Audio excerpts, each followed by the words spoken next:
Cari maklumat dan berita politik yang bebas, kupasan yang tepat, panas.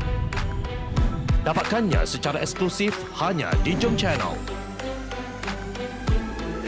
Komitmen kami, pentasan berita Isnin hingga Jumaat. Berbicara dan isu semasa, kami garapkan secara langsung.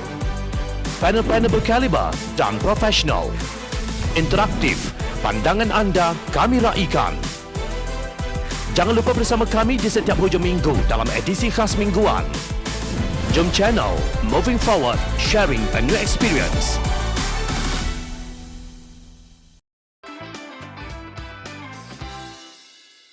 Moratorium sebenarnya untuk menjaga bank atau untuk menjaga rakyat? Ahli Parlimen Bukit Mertajam, Steven Simpola menyelar dasar moratorium yang baru diumumkan oleh Kerajaan Perikatan Nasional. Menurut Steven, moratorium pembayaran balik pinjaman bank melalui pemulih ini umpama cantik dilihat, sedap didengar tetapi tak boleh dipakai. Beliau berkata moratorium di bawah pakej perlindungan rakyat dan pemulihan ekonomi atau pemulih ini amat jauh berbeza daripada apa yang dikehendaki dan diperlukan rakyat. Ia bukan moratorium automatik, bukan moratorium tanpa syarat dan bukan moratorium tanpa faedah. Ujar Steven, rakyat masih perlu memohon dengan pihak bank kerana ia bukan automatik. Beliau turut mempersoalkan sikap bank negara yang membisu selepas seminggu pengumuman moratorium dibuat oleh Tan Sri Mahyadin Yassin. Adakah ini bermakna kerajaan menyerahkan sepenuhnya kepada pihak bank untuk menentukan cara pelaksanaannya? Adakah setiap bank bebas menetapkan syarat permohonan, pengiraan faedah, tempoh bayaran balik dan sebagainya? Jika benar, adakah bank akan berpihak kepada rakyat sedangkan menteri sendiri sudah beberapa kali mengeluarkan kenyataan yang menjaga kepentingan serta keuntungan bank? Soalnya dalam satu kenyataan, Steven membidas moratorium ini kerana golongan yang paling tidak mampu membayar pinjaman berbulan-bulan mendapati bahawa mereka tidak layak untuk moratorium. Ini kerana syarat utama ialah peminjam yang mempunyai tunggakan sebelum ini tidak layak untuk mendapatkan moratorium. Rakyat telah menuntut moratorium automatik sejak tahun lalu kerana sudah tidak mampu lagi membayar pinjaman bank. Jadi apakah fungsi moratorium terbaru ini? Sekadar cantik dilihat, sedap didengar tetapi tidak dapat memberi manfaat sebenar kepada golongan yang paling memerlukan bidasnya. Kata Steven, moratorium terbaru ini masih tertakluk kepada faedah sepanjang tempoh penangguhan yang bergantung kepada bank masing-masing termasuk jenis produk pinjaman yang ditawarkan kepada pelanggan. Dalam kata lain, jika mendapat moratorium sekalipun, keuntungan bank tetap terpelihara. Akhirnya, peminjam terpaksa membuat bayaran bulanan yang lebih tinggi selepas tempoh moratorium ataupun melanjutkan tempoh hutang jelasnya. Steven mendakwa kerajaan berkali-kali menolak untuk melaksanakan moratorium automatik sejak tamatnya moratorium pertama pada bulan September 2020.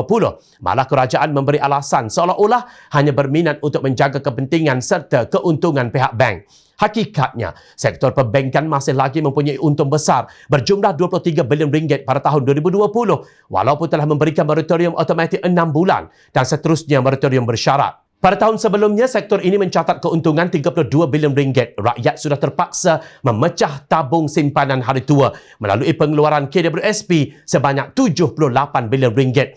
Jika rakyat boleh berbelanja 78 bilion ringgit, takkanlah pihak bank tidak boleh berkorban sedikit. Soalnya, beliau juga mengingatkan bahawa semasa krisis ekonomi 1985-88 dan 1997, kerajaan menggunakan berpuluh-puluh bilion ringgit sumber wang negara dan wang cukai rakyat untuk menyelamatkan bank. Kini apabila rakyat sedang susah, takkanlah kerajaan hanya menjaga kepentingan bank dan bank hanya risau tentang keuntungan mereka semata-mata, tegasnya. Sebelum ini, Ahli Dewan Undangan Negeri Perubatan Pasir Muhammad Faiz Fazil menyifatkan moratorium kali ini adalah lebih teruk daripada apa yang diumumkan tahun lalu. Beliau juga hairan kenapa konsep moratorium tidak ditambah baik untuk menolong rakyat dalam keadaan ekonomi yang semakin parah yang menjejaskan peniaga kecil dan sederhana PKS. Walaupun perniagaan PKS dihimpit teruk dan hidup rakyat semakin tertekan, namun nampaknya situasi banker jaga banker masih tidak juga berubah. Kini situasinya berbeza di mana ramai golongan M40 jatuh menjadi B40. Bank Dunia pula menurunkan unjuran pertumbuhan ekonomi atau KDNK daripada 6% kepada 4.5% bagi tahun ini. Inikah caranya Perikatan Nasional yang didokong oleh PAS dan UMNO menolong kira-kira 450,000 usahawan Melayu, kira-kira 53% daripada keseluruhan 960,000 yang berdaftar dengan Perbadanan Perusahaan Kecil dan Sederhana atau SME Corp. Inikah caranya Perikatan Nasional menyelamatkan negara, bangsa dan agama setelah merampas mandat rakyat menerusi tebuk atap? Apa yang jelas, kerajaan ini diperintah oleh golongan Rabidah yang mementingkan diri sendiri, bukan kepentingan rakyat. Jawab dengan jujur. Siapa sebenarnya yang menyusahkan rakyat? Jom channel memihak kepada kebenaran dan keadilan. Rakyat sentiasa memerhati.